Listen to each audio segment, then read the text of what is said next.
Il aura fallu 6 semaines entre le sommet de Paris et celui de l'IDA d'Abidjan. Une rencontre pour amorcer différemment le développement du continent au lendemain de la Covid-19.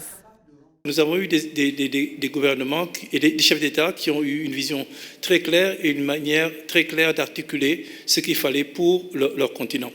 Et à la pratique, la solidarité internationale entre les bailleurs de fonds et les bénéficiaires devrait être l'accélérateur de la croissance économique. Il y a une solidarité internationale entre les bailleurs de fonds, mais aussi les bénéficiaires, et qu'on doit maintenir et remplir aussi avec substance. Substance sur le grand axe d'intervention et substance sur le volume d'appui financier.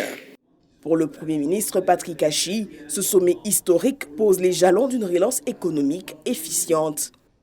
Depuis que l'IDA existe, jamais on a eu une telle implication, le leadership à un tel niveau du continent. C'est environ 23 chefs d'État de différents pays, représentants de chefs d'État qu'on a eu en présentiel et en conférence vidéo.